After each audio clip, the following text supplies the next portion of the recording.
Hello and welcome to Business in Japan Television, the online video channel for successful executives to tell their own story. People are vital to the success of any organization. Any company is only as good as the men and women that it employs.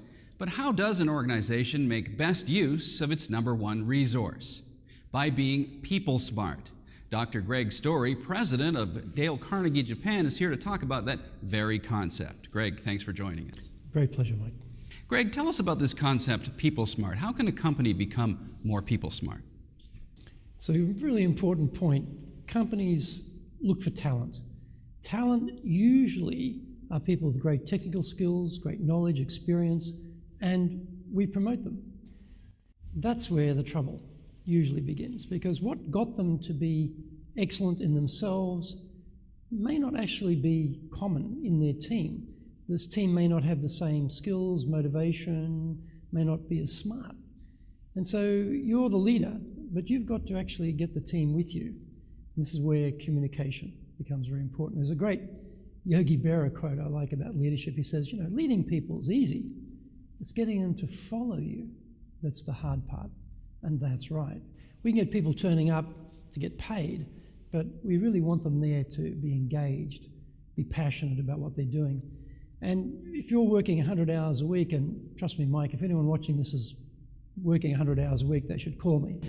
But even if you are working 100 hours a week, your team of 5 working 40 hours a week are doing double what you can do. So your ability to leverage your team as a leader becomes critical. And even though you might be technically smart, if they don't want to follow you or they don't follow you with enough passion and you're not people smart, then that's costing the company a lot of money in opportunity cost and lost potential. So, Greg, is it a matter of getting employees to come out of their comfort zone? It's a very important point. We want more, better, faster results with less. But if we keep doing the same things in the same way, we get the same results. No one's satisfied with that. But to get a different outcome, you need to do something different or new.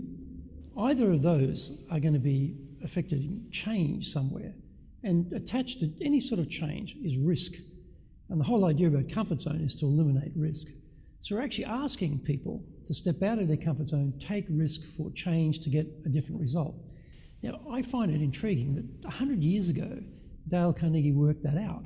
And so he found he needed to design into the training opportunities for people to expand their comfort zone through breakthroughs. So that's the techniques that we use in our training, encouraging people to take small risks and grow in confidence, and then a little bit larger risks, grow in more confidence, so they can get that type of output that does eventually result in the outcomes the company wants in terms of better production, better revenues, more efficiency, those types of things. Now, a lot has been written about leadership skills. Do you think leadership is something that you're born with, or is it something that you learn? Yeah, this nurture versus nature argument is going on for a long time. I'm definitely on the nurture side. Even people we say, oh, they're a natural, a great leader. I think if you look back somewhere in their upbringing or their experiences, they learnt those leadership skills. They are a learnt skill. And again, it's a bit similar to the people smart aspect. It's communication skills in most part. If you understand the motivations of the people who are working with you, if you're a good communicator, if you can get people focused on having the common and same goal, then life gets a lot easier as a leader. So let's talk about those basic leadership skills. How do you train somebody to be a leader? Well, you need people to see their people as individuals. The old days of the sort of football, halftime, locker room, rah-rah type of thing are well and truly gone in the sports world. So why would you even think about it in the business world? Each individual has got certain motivations. How well do you know your people? How well have you articulated the goals of the organization? I often go to companies and I ask the teams, you've got a vision, mission, value statement on the wall here. What does it say? Actually, I take it off the wall and turn it around so they can't read it, and they can't repeat it for me. So what does that say? It says that the leadership have not sufficiently articulated the outcomes they want to the people who are supposed to deliver them. So as a leader, are you clear with your team on what you're trying to achieve with your group? Are you communicating that in a way that they care? Are you touching points in their motivation that make them engage to want to help? Are they coming up with ideas themselves without you asking? Are you able to delegate to people so that you're not the one doing all the work? Now, Dale Carnegie does a lot of sales training. What is important in motivating sales personnel? Well, salespeople are usually motivated by money, so your structure of the sales system is very important. And if you want to have pure commission, everyone looks after themselves, expect no teamwork. If you want teamwork, then having everyone share in the group achievement works much better. And usually I think in business today, having that type of group pull together, share information, help each other works much better. The other thing with salespeople, ironically, is usually they're not trained. And this is not just Japan, this is around the world. They are not trained. And so classically, you probably had this experience yourself, the salesperson turns up, hey, they're great on the features. They'll tell you every little detail about whatever it is you're buying, service or product. What's the benefits of this? Usually not a lot of interest in telling you about those because they don't know to tell you about those. And to take it beyond that, well, great, what's the application of these benefits?